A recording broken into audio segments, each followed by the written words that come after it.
All right, it is 2 p.m., so let's get started. Thank you all for joining us this afternoon. My name is Troy Miller, Associate Director for Research and Policy with the Florida College Access Network and host of today's webinar. Just a few quick notes before we get started. All webinar participants will be muted during the presentation, but please feel free to use the chat feature and the control panel to ask questions, and we'll do the best we can to get to them all during the Q&A period at the end. As always, we'll be recording this webinar for on-demand viewing. Each of you attending the webinar will get a copy of the slides and a recording of the presentation later in the week, as well as anyone else who registered.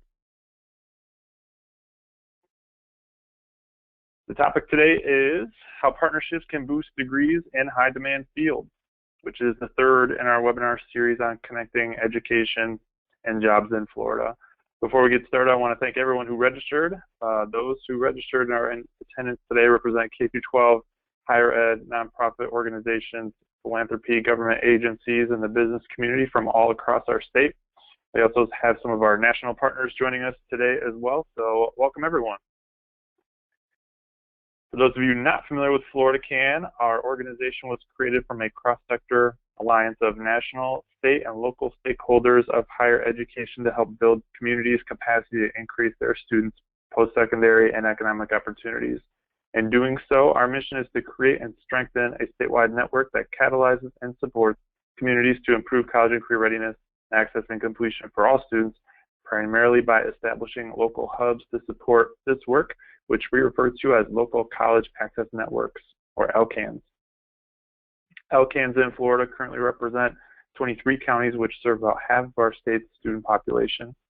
Our big goal, or Goal 2025, is to increase the percentage of working-age adults in Florida who hold a high-quality post-secondary degree or credential from 47% to 60% by the year 2025.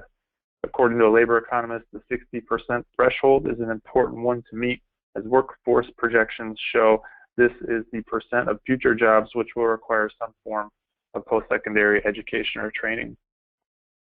This slide gives you a quick glance of some of the important work happening around the state among communities who have come together to set goals to improve outcomes for their local students. If you're interested in learning more about the LCANs or would like to consider convening local leaders in your community, please reach out to us. Our contact information will be located at the end of the presentation. As I mentioned a moment ago, approximately 47% of working-age Floridians currently has a post-secondary certificate or higher as their highest level of education attained. We call that our degree attainment rate, which is a reflection of how well educated we are as a state.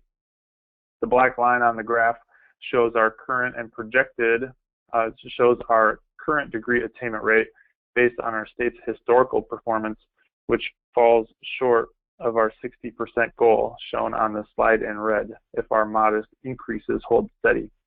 Based on our calculations, taking into account population increases, our state will need to provide access to over 719,000 additional credentials to Florida working-age adults by 2025 to meet workforce demand. You'll see the black line increases by 7% in 2014, which reflects the percent of Florida's population that has a high-quality post-secondary certificate as their highest level of education attained.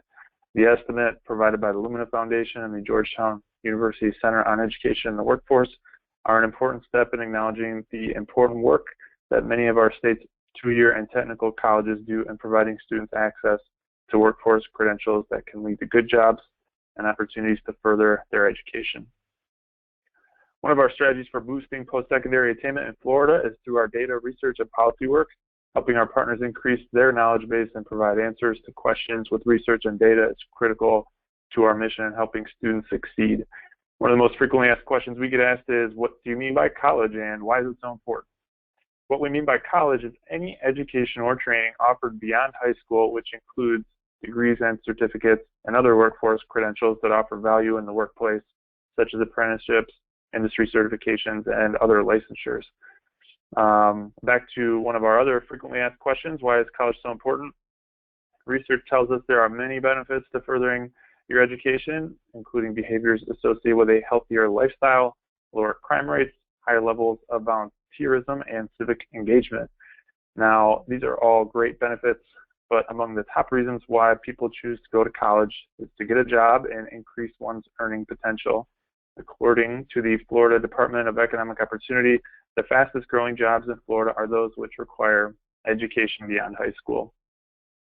As you can see here in this slide, in Florida, higher levels of education beyond high school are strongly associated with higher wages. They're also associated with higher levels of employment, increased job security, and is negatively correlated with poverty rates and living on public assistance. In short, solidifying a pathway to a high-quality post-secondary education can be a financial game changer, especially for those who have experienced generational poverty. For those reasons, broadening access, boosting college completions, and connecting degrees to jobs are among the top priorities for our state and strengthening our economy. Some recent news related to our point on workforce projections. Just last week, the Florida Higher Ed Coordinating Council voted unanimously to adopt a post-secondary goal. The HEC, whose members represent the business sector, economic and workforce development agencies, and higher education, adopted a preliminary goal of 55% of working-age Floridians by 2025 to hold a high-quality degree or credential. Starting in early 2017, members of the HEC plan to dig deeper into the data to answer key questions surrounding the state's talent pipeline and future workforce needs. We applaud the Florida Higher Ed Coordinating Council's adoption of the post-secondary attainment goal, which stands to strengthen the many efforts taking place around the state to better prepare students to receive a high-quality education and fill high-demand jobs. If you missed the two previous webinars in our Connecting Education and Jobs series, visit the link below for a copy of the slides and webinar recording, as well as blogs highlighting key takeaways from our presenters and other resources, including a dashboard released last month on median wages by education and training level in Florida, searchable by county. The first webinar focused on understanding credentials with a presentation from Dr. Jeff Stroll, Director of Research at the Georgetown University Center on Education and the Workforce. Our second webinar included presentations from Adrian Johnson, Bureau Chief of Labor Market Statistics with the Florida Department of Economic Opportunity, and Dr. Jerry Parrish, Chief Economist and Director of Research with the Florida Chamber Foundation, to discuss Florida workforce trends and demands. Today's webinar, the third in our series, focuses in many ways on a combination of the first two webinar topics. In 2013, the Florida legislature funded $15 million in grants to boost the number of students graduating with bachelor's degrees in high-demand fields. This initiative, called the Targeted Educational Attainment Grant, sought to boost completions in computer science and information technology, accounting and financial services, and middle school teachers through college and university partnerships. Discussing the team grant process with us today is Dr. Ignash, Vice Chancellor for Academic and Student Affairs with the State University System of Florida Board of Governors. Through her work with the Board of Governors and other positions, Dr. Ignash has been involved in several high-level strategic planning and accountability initiatives. She was intimately involved with the team grant process as part of the Access and Attainment Task Force, and we're looking forward to hearing some of the key takeaways on the webinar this afternoon. Dr. Ignash, hello, good afternoon. Good afternoon, Troy. All right. Okay. You got your slides up. Okay, thank you. Thank you, Troy. I'm really pleased to be part of the Florida College Access Network's webinar series on connecting education and jobs in Florida. The work that the Board of Governors Access and Attainment Commission did during 2012 and 13 speaks directly to this connection between education and jobs, and I'm really pleased to be able to talk about that work. The commission had several short-term questions and then a longer-term question. If you can see by the short-term questions that it really speaks to the topic today. What industries and occupations are projected to be in greatest demand in Florida through 2020, both statewide and by region? And then they looked at the gaps between supply and demand for areas of undersupply. And then we layered that on top of the Board of Governors' degree projections in their strategic plan to 2020 and tried to calculate what the potential demand was for graduates in top occupations. There was a longer-term question does the Commission envision a more ambitious future for Florida with demand for higher levels of education for future workers? The Commission had considerable discussion about this question, but did not include any recommendations in its final report about this. Several decision points for the methodology. I think I'd like to just briefly mention. This work of the Access and Attainment Commission focused on bachelor's degree level gaps only. We really didn't look, we took associate degree level under gaps, and we looked at whether or not there were gaps at the graduate level, and that if there were gaps at all levels, that really played into our thinking. But the focus was on bachelor's degree gaps, and it was on undersupply. We did not look at whether or not there was an oversupply, or if things appeared to be in stasis, that was fine, but the focus really was on those areas we needed to grow. There was also a reasonableness test that we used. Some fields were emerging or evolving, and we took that into consideration in terms of the way some fields morph as technology changes, as our society changes and grows. There were some areas that also required additional analyses over and above what we did within the Commission. One of those, for example, was engineering. We looked at the fact that employers were telling us that they were not finding enough graduates to fill job openings, and then when we looked at the numbers we were producing, it sure seemed that we were producing enough. So when we drilled down a little further, what we discovered was that many of our engineering grads left the state. It's a national, actually an international market. And then a number of them were switching careers. They were not staying in engineering after the first few months or a year after graduation. They were going into other areas like sales and management. And then we also looked at whether there was the jobs that we were looking at as potential undersupply that we might want to grow for Florida's workforce. They needed to provide a living wage, so that, and this was represented by average entry wages. I'm going to go through this next slide very, very quickly because it's really technical. But I think what this does is it kind of gives you a flavor for the thinking that goes behind these supply-demand gap analyses.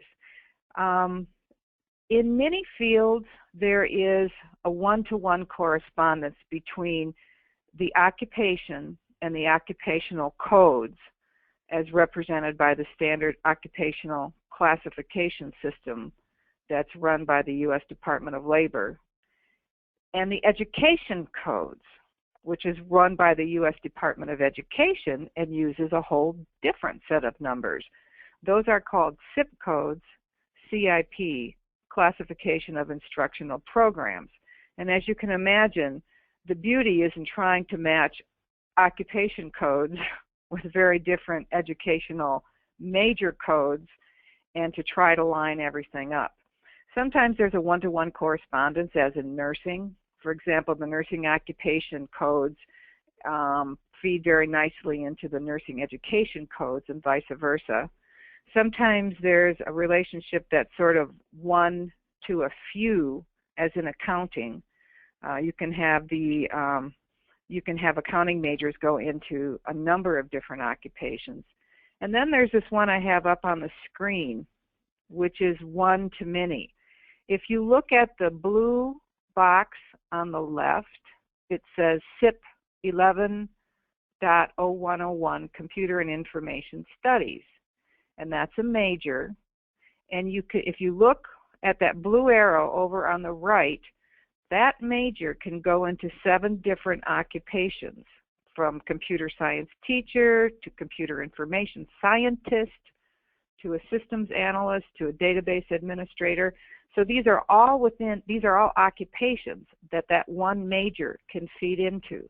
So you can see it's not a precise targeting process. There's a lot that feeds into this. Okay. The next slide is kind of another way to look at this. You see that you've got different databases that help help develop an estimate of supply and demand. And if you look at the employers in Florida over on the left, the first circle, this indicates the Florida Department of Economic Opportunity's projected hiring needs. They do this by surveying employers. And then we crosswalk that with the education codes. That's in the second column. And then you do need to know that the U.S. Department of Education requires every institution that takes federal financial aid, Title IV, to report data using these zip code majors and to classify enrollments and graduations in these areas. So that's how we know what our supply is. And then from that, over in the fourth column, the educational supply by degree program can be compared with the occupational demand, and that's your crosswalk. So that's sort of a graphic that we've got a lot of information. If anybody wants to get all the technical details, just contact us and we can give you a lot more information on it. But in a nutshell, that's how this works. There was one more thing that I need to tell you about when the Commission did its gap analysis. We looked at both this issue of growth in a field, how much it was the field was expected to grow. And if you look at the light blue bar for accountants, you see that there was quite a bit of growth expected. But there was also quite a bit of growth from retirees and replacements expected, and both of those things needed to be considered when you figure what your demand is. And then over on the right, we also layered on this issue of a living wage and a good salary. The next page lists some things that we also took into consideration when we did our gap analyses. I think that top one, preparation, is really important for our conversation today. Increasing some of the most challenging high demand degrees is take some thought, because often you've got to reach into the pipeline in middle school and high school and start getting students prepared by taking the courses they need ahead of time to be able to even major in those programs. Another thing we looked at was in-migration and out-migration into Florida. Florida is a net importer of graduates from other states, and so that's always a factor and whenever we look at gap analyses. So what we found was that 3 fields in particular had very large gaps, over 1,000 unfilled annual openings a year. If you look at computer and information technology, at the time we did our analysis, there were 2,361 unfilled annual openings a year. That's huge. Going down from there, accounting had over 1,000, and middle school teachers was also a big gap. But when we looked at that more closely, we realized that we were actually producing enough middle school teachers in the state. We were graduating them from our teacher education programs.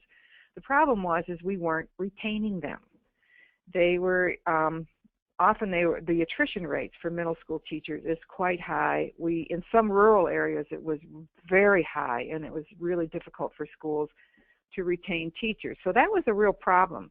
We were educating enough, but we just weren't keeping enough. So from this work, the Florida legislature and the governor very generously appropriated $15 million in 2013 to grow degrees in the highest demand occupations, the ones I just talked about. The Board of Governors announced a competitive grant process and invited institutions to submit applications to address these high demand areas. We built the RFP, so that institutions that were partnering with other institutions were able to receive up to 10 additional points. We thought that the need to collaborate among institutions within a region was very important. One, so that we wouldn't saturate the market with a lot of programs, but two, we felt that you could get some synergies and the programs would be stronger if they worked together. And then another thing that we built into the grant was that there had to be sustainability. that the project had to demonstrate that it had very good promise of continuing even after the grant dollars were used up in the 2 years they were available. So we were looking for a plan of sustainability for 3, 4, and 5 years and beyond. And these were the 4 grants. I won't go through them because I'm going to talk about each of them just a little bit.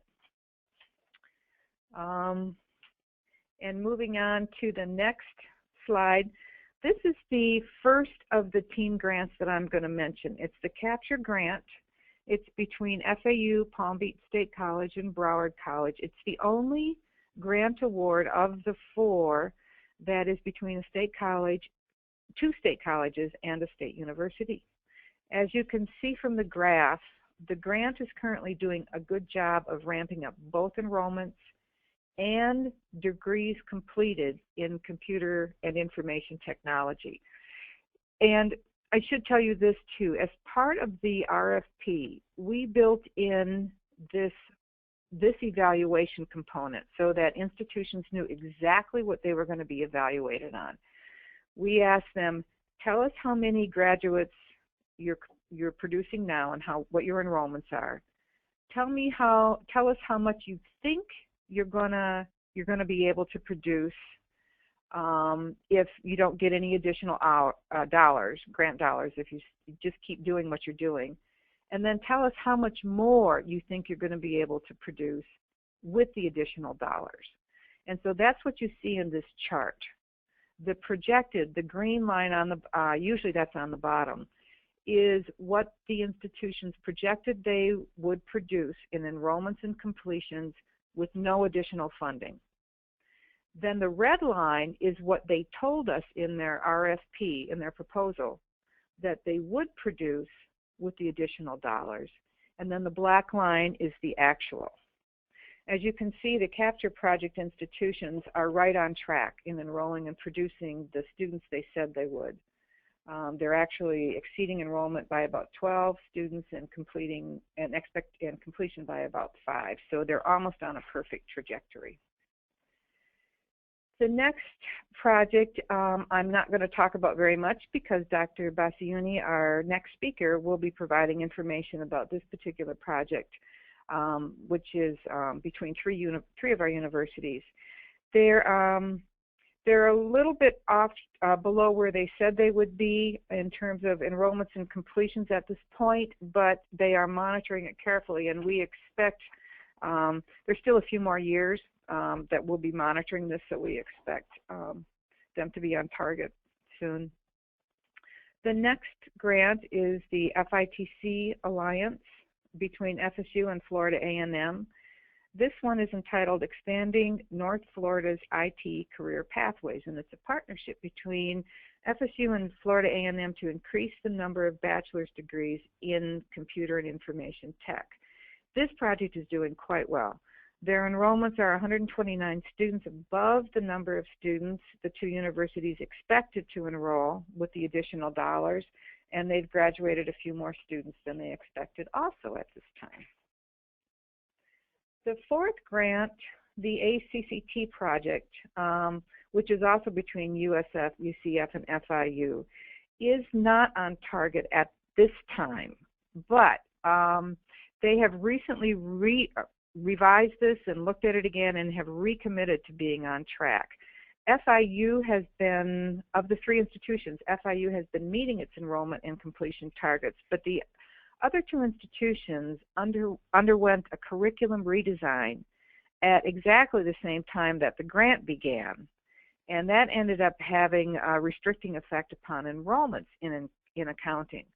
They had added some new admission requirements, and there were some higher grade requirements at the entrance exam. So as a result, in response to this review and to these data, the project leaders have decided to take a multi-pronged approach to getting this project back on track. And here are some of the things that they're doing. They are increasing the marketing of the accounting major. They're encouraging more transfer students to enroll in the major. They're providing institutional scholarships for students to enroll in the major. They have engaged with accounting firms and business to promote the degree. They're enhancing tutoring for students in the major. They're replacing the entrance exam with a diagnostic tool, adding increased flexibility in co-requisites, and then adding a corporate accounting track to the degree. So they have committed to bringing that black line up to where the red line is, as they had set as benchmarks in their proposal.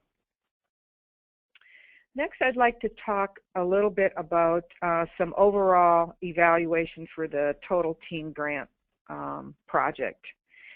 Last year's graduates, and there were 2,563, we surveyed them and got a 43% response rate, which is actually pretty good. So we had 1,133 students respond to a survey about their working status and some other questions. This table shows that 62% of those who answered this question were working only. Another 26% were both working and enrolled in further education. And 6% were enrolled in further education only, not working. And only 6% were not doing either working or enrolled. So it's encouraging to see that 87% of the respondents are working. We also looked at salaries. More than half, 53%, were making more than $48,000. 28% of those of the 940 graduates who gave us salary information were making between $32,000 and $48,000. 11% were making between $16,000 and $32,000, and 8% were making less than $16,000. So about 81%, 4 out of 5 of the graduates who responded were in the 2 highest earning categories. We also received some feedback, some qualitative information from both the students and the employers. Students told us things like, they were very thankful for the program and that it was helping make their college experience a success. One of the students said, this program helped me refine my organization and communication skills and gave me insight into how a software development team functions as a whole. And I liked this one. The program has allowed me to be exposed to the career world so that I know what to expect when I graduate. Several of the employers also gave us feedback from Daniel Crane, who's the CEO and co-founder of Modernizing Medicine. And he wrote, "She's brilliant. After her internship, the company offered Lori a job as a mobile software designer." Aaron Korf from Vascor Technologies wrote, "All my FAU hires have exceeded my expectations." And Mark Newton, who's the Director of Internal Audit at POS Enterprises, wrote, "An excellent experience." So the feedback we've been getting on these have been very positive. Some of the lessons learned, we feel that with the support of the governor and the legislature, the state university system has been able to address some of the state's job gaps in these super high demand areas of computer and IT and accounting and financial services.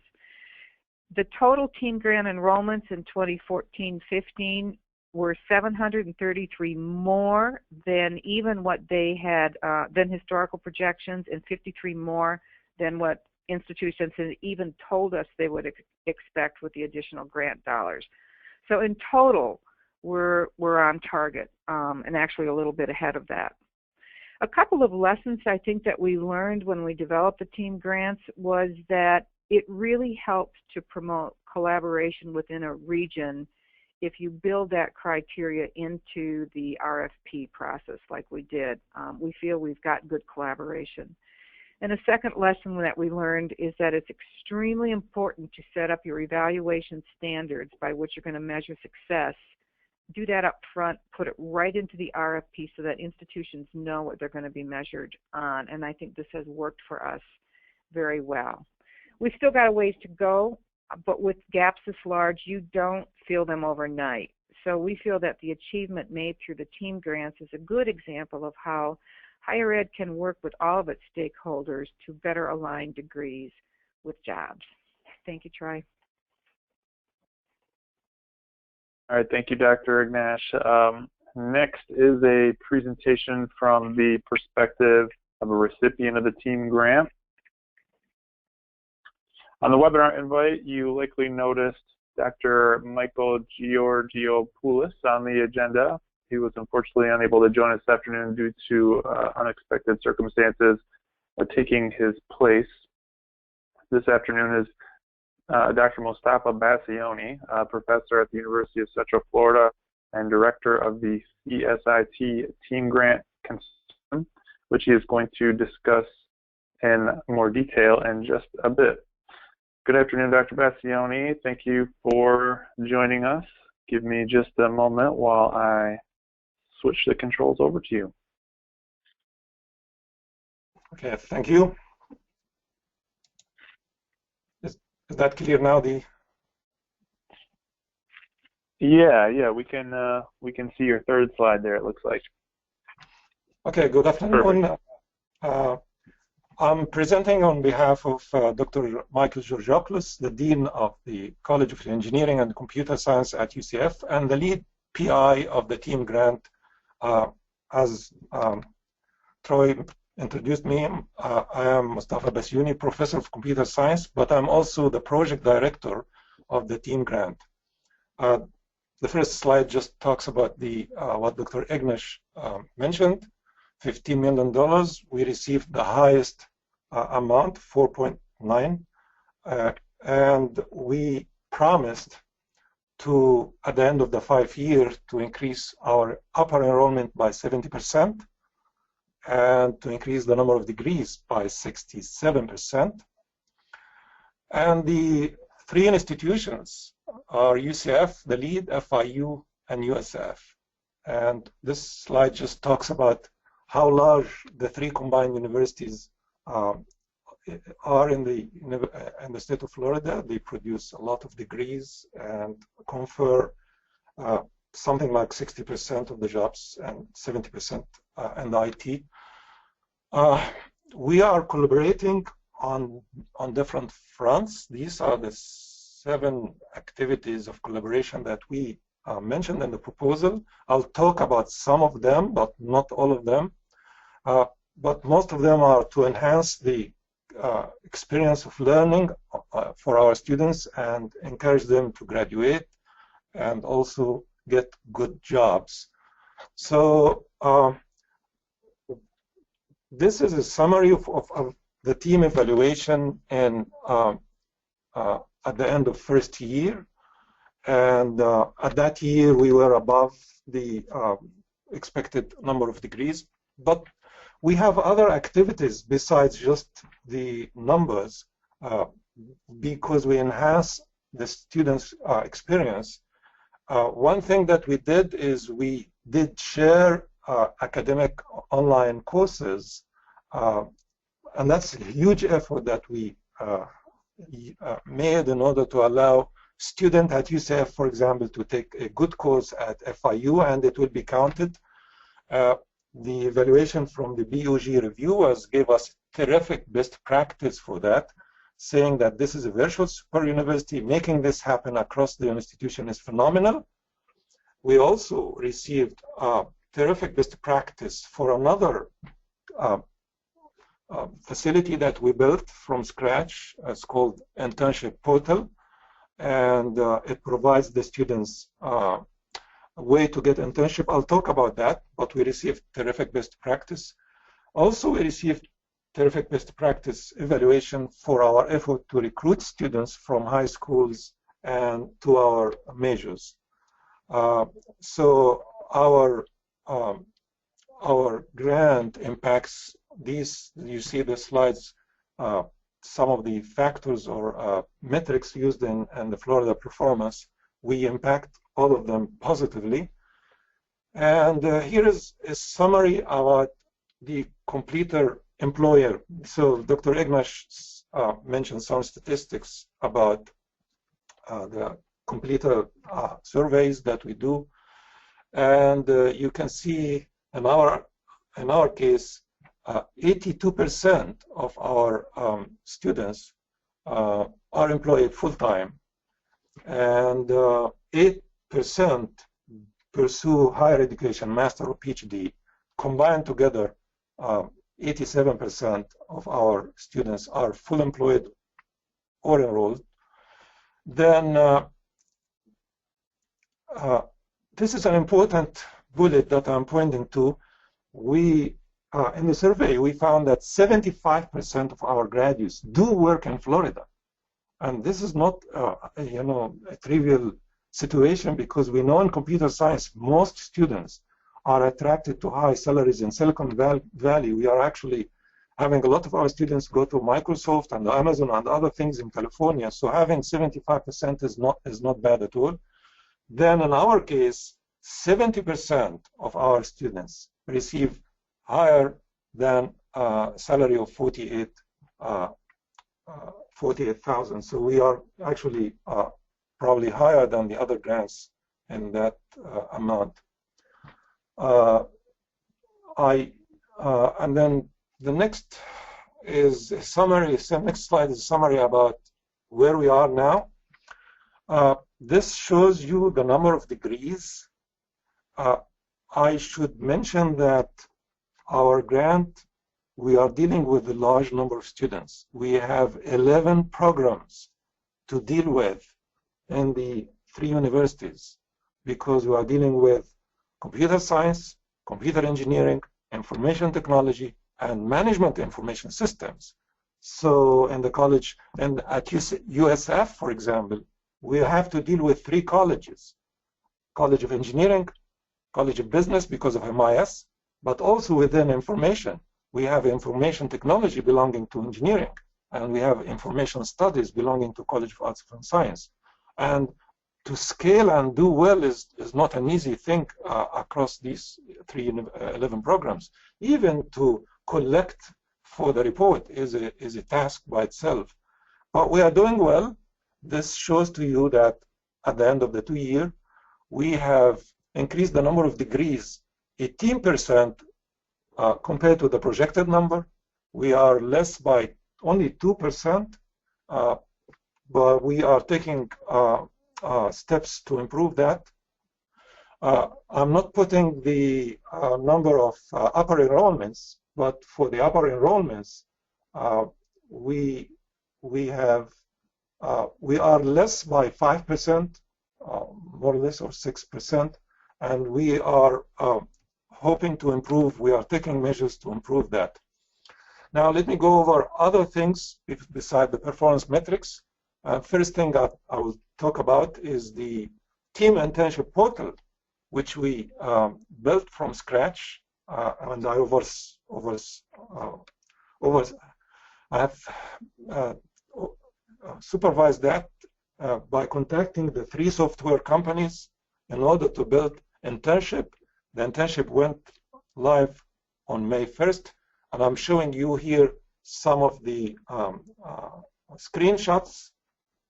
The students can get an account, and when they get an account, they will see internship posted by UCF in Orlando, or FIU in Miami, or USF in Tampa.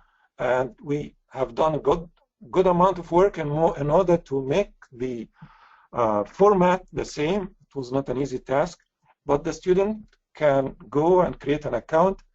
And the next slide shows to you that in the first year, in the first 10 days of the internship, the students have been able to see postings for internships from 290 companies. And the other statistics shows to you how many students registered and actually logged in to apply. And the next slide shows to you the following year. And normally the internship is active in early spring so that the students can do internship in summer. We have still very good number of student companies posting and large number of students benefiting from that internship. Then the other thing that also we did is what's called virtual career fair. This was the first time that the 3 universities did a virtual career fair as opposed to physical career fair. And we did that with a company called Career Eco. and the first virtual fair was in April 14, 2015, was very successful. And I must, at this time, also acknowledge the Florida Consortium of Metropolitan Research Universities, the three universities. They encouraged us, and I acknowledge Dr. Michael Preston, who probably is in the audience. He actually, and the consortium, took that fair concept, which in our case was only for the majors that in the team, the computer science, computer engineering, information technology, and management information system. And they did a fair in November for all majors, which also was successful. We sent our students to them. These are the companies that participated in the fair, 22 employers. And these are statistics about our students who participated in the virtual fair, did chat, video and audio interviews with the employers, and some of them resulted in good employments. And the second year, last year, we had the second fair, which was in March 22. We had also a good number of employers, and similarly a good number of students participated. That was a good tool that we are providing students with ways to get good employment. Then the last activity I'll visit is shared elective courses. As I mentioned, we have gone through a lot of effort in order to encourage our students to take courses anywhere. That provides them with a larger set of good courses to take, provides a good way or a faster way to graduate. The mechanism for registration is the Florida Shines portal. The slide shows to you what happened in spring 2015. 41 students registered. It's not a large number, but at least it gives students good option. And a total of I forget, 36 students actually graduated faster because of the shared elective courses. The next slide shows to you what happens in fall 2015 and then 2016.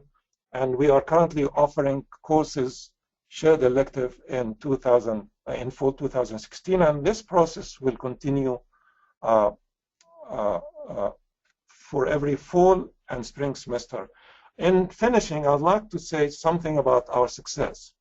One of the most impressive signs of our success is that the three universities collaborated in submitting a large Nsf grant, which was awarded for $5 million over the 5 next years. The funding rate for that competition was only 19%. And it is basically a continuation of our effort. We got funds to give awards, fellowships to financially needy and academically qualified students in the computer science area, computer engineering, and information technology. And these fellowships will affect a total of 453 students in the next 5 years. We are actually now in the process of selecting these students. I consider that to be like a good success that will continue beyond the 5 years of the team grant. With that, I just finished my presentation. Hello. Thank you very much. I think we may have missed the last couple of your slides. Would you mind just skipping through those quickly? Okay, so there we go. Shared elective courses. That's the slide that talks about how we administered it through Florida Shines. This is a table that gives you the courses that were offered in spring 2015, the first time we offered shared courses, like 3 computer science courses, 3 courses from UCF, 2 from USF, and 3 from FIU. Like this course, for example, ethical hacking was popular, 16 students enrolled in it. And the next slide shows to you the numbers in fall 2015, last year, and the last slide is spring 2016. And that was the end of the slides. Perfect. Thank you very much. Okay, well, I take a moment here to switch our slides. I wanted to remind you all the opportunity to ask questions from our presenters. You can use the chat or questions box in the Go to Webinar control panel that you should see on your desktop or laptop screen. So the first question that we have, and it was great to kind of hear some of the nuts and bolts of the activities that are needed and required to boost degree production in these areas that have demand in the workforce. But I was wondering if you could just first kind of share with us who aren't you know, higher ed administrators, why is money needed in the first place to boost graduates in these high demand fields? Dr. Ignash, go ahead. Yeah, I'll jump in. These gaps in particular for these areas are huge, and if we're going to ramp up production quickly, you simply need to hire. The biggest chunk goes to faculty and then laboratory equipment. You need, if it's a computer science program, obviously you need computers, you need software, you need classroom space. So I mean that's one of the big expenses. There's also marketing and recruitment and outreach efforts that need to happen. These are, computer science and accounting are very sequential curricula that are, you know, they're pretty rigorous. So, you know, the outreach needs to be maybe to students early enough in the pipeline, and to transfer students who may have enough of a background and have taken the requisite math and science courses to get them to think about these fields as an option where they may not have thought about it before. But it takes a lot. I mean, you've got to ramp up faculty and labs, you've got to do your marketing and recruitment and your outreach. And like I said, the gaps are huge. If you've got 2,361 average annual unfilled openings a year, and you're trying to ramp up to meet the state's workforce needs, that's got to happen pretty fast, and it's got to be a big effort. I would like to add to what Dr. Ignash said about the need for the money. In our case, we needed the money to allocate more GTAs, graduate teaching assistants, to the classes. In our, at UCF, for example, we added more GTAs, graduate teaching assistants, to gateway courses which are difficult to the students, and we were able to have help sessions for key courses like Computer Science 1, COP 3502, and Discrete Structure, COT 31, and Object-Oriented Programming, COP 3330, and that produced success. For example, at FIU also, they have used learning assistants with effective tutoring in the gateway courses, for example, COP 2210, primarily for computer science majors. By doing this tutoring and allocation of more teaching assistants, they improved the success rate in that course from the beginning, which was 49 and 56 in this fall and spring, to 64 and 75, making more students succeed. Also, we needed to hire more professional advisors. At UCF, we have 4 professional advisors that meet with the students, help them to select courses, and actually look at the students who are near graduation in order to advise them. That was a success. Actually, we feel that improved things. We could not have done it without getting extra money. And the third thing that Dr. Ignash pointed to is our recruitment. Our undergraduate admissions, they send postcards and they visit high schools, and that needed money. So money is definitely a help. Yeah, and I'm aware that the legislature awarded the funds for the grant back in 2013. The funding period, if I'm not mistaken, ended over the summer, but the work obviously continues.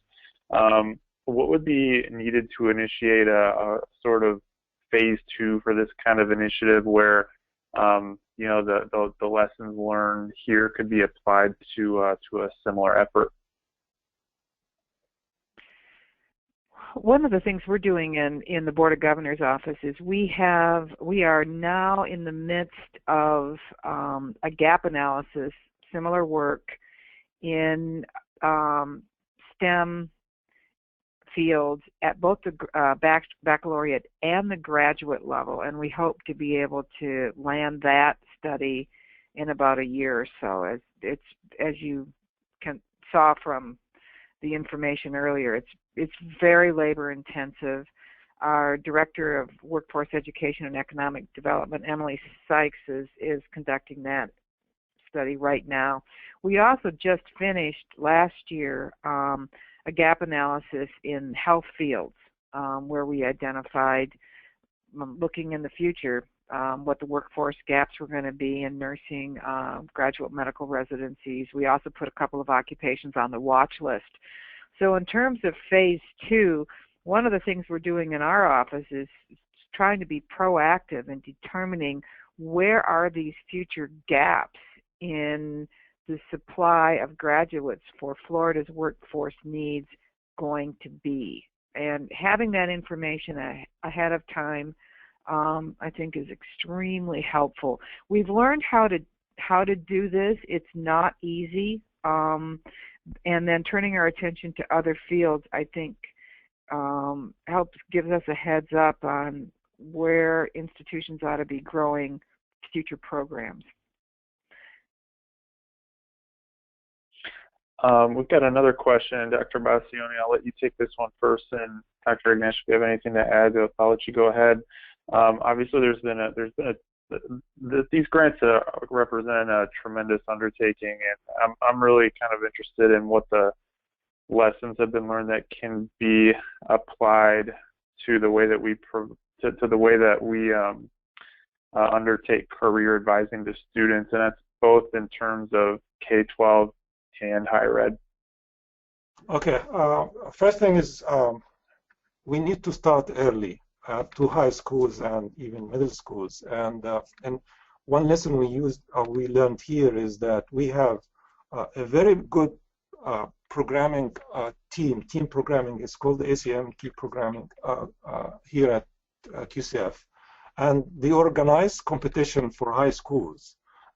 These programming competitions, and every year 300 teachers and probably 700 students come to the campus here to do programming, and we use that to attract students and give them a good idea about computer science, computer engineering, and information technology. The same thing at FIU. They have activity that's called Girls to Code, and they invite high school girls to workshops, and they bring female, achievers to give them exam. So, and then admission offices also reach to high schools. I think we can do a good effort in reaching to high schools in order to give them good impression about these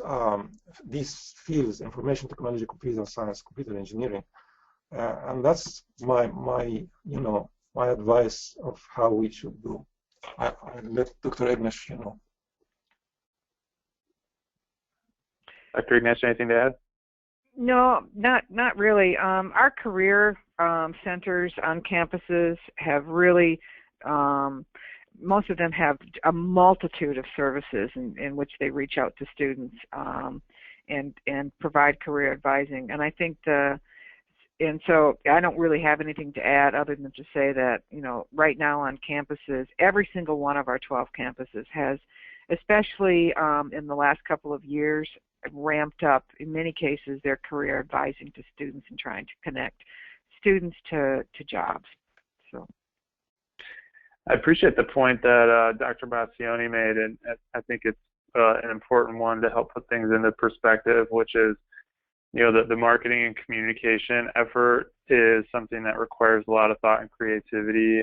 A lot of times we think in terms of attractiveness to programs in terms of which jobs are in demand or which jobs are pay the most, and obviously to a younger student, things might not necessarily reflect their true calling, that they have for their future, and so appealing more to their creativity and having the job be fun is something that that your comment made me think of. Got a question here. Have you had any success with recruiting students back into these degree programs who may have left to go to work without completing their degree?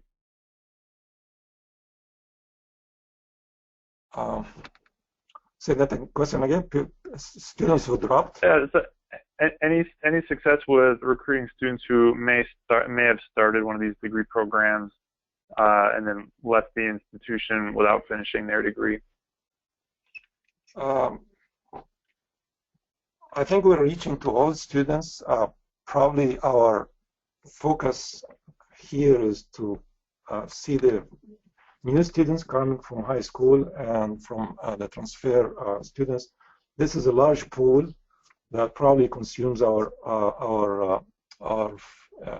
attention and effort. Those who drop, I'm sure there is some effort is done to reach them, but at least in our case, most of the effort goes to the new students, and at least try to make them successful. Yeah, you have a good point. I mean,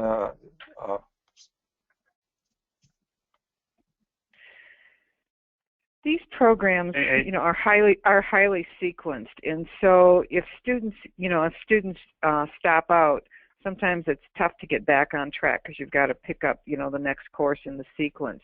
I think some of the big efforts that matter in these programs are those that are targeted at retention. The enhanced tutoring, the support that you give students throughout the program so that they persist and they keep this intensity of effort. Cliff Adelman has done quite a bit of research on this whole idea of intensity of effort, that, if you can keep students in the program and devoted to what they're doing, and you give them the support that they need at the time they need it, that's far more effective than having students stop out and try to win them back. Quite often what happens in these highly sequenced majors is if we do get the students back, they may finish up in a different major. I also would like to add that computer science is sometimes popular, and we face students who are not academically qualified to pursue PhD student, bachelor degree in computer science, and we have to basically tell them try another major, because they have to be good in calculus and they have to have certain level of maturity. So somebody who dropped might actually be good for him or her to go to another major. Yeah, that's actually a good segue into the next question. Points were all made, previously about how important money is for undertaking such an effort. What about some of the things that might not require money? What besides funds is needed to help boost degrees in some of these high-demand fields like computer science? Things that do not require money. I mean, dedication of faculty. We have dedicated faculty. We have dedicated. They go sometimes beyond their duty to reach to the students. We have REU. Some grants we have from faculty. They would like to have undergraduate students. These things are going. They come with the current resources, and doing things like online face-to-face, Facebook and electronic media, they require just IT personnel to have them in place. They do not require much money, and we are doing that.